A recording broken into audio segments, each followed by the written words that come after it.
Hey everyone, I want to show you a little activity today. Here I have ice. You can see it's a solid. It's keeping its properties. I have a hot pan on the stove. I have the heat going. And our pan is really hot because it's made out of metal, and metal is a good conductor of heat. So we're going to see what happens when we add heat to ice.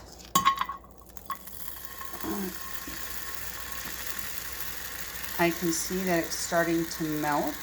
I can see it's turning from a solid to a liquid, and even parts of it you can see that are kind of starting to steam, like around there.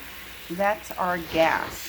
So we have a solid, we add heat, it's turning to a liquid, and that liquid, because it is so hot, is turning to a gas, and the water is starting to boil.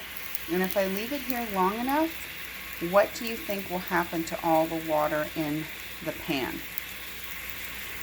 When we're talking about mixtures, if I had something mixed with water and I heated it up, whether it's on the sun or in the pan, what's going to happen to that water? Let's look at that size of this puddle right now. It's not as big as it used to be.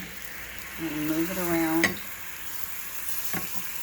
and look how much smaller our water is, and you can kind of see it bouncing around. It's because it's getting so hot, those bubbles are popping. So this water is turning into a gas, and it is evaporating.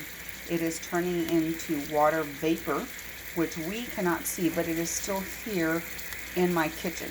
So we have solid to liquid, liquid to gas, and if I waited long enough, this water would eventually be all gone, but we can see it's definitely a lot smaller than it was when we started.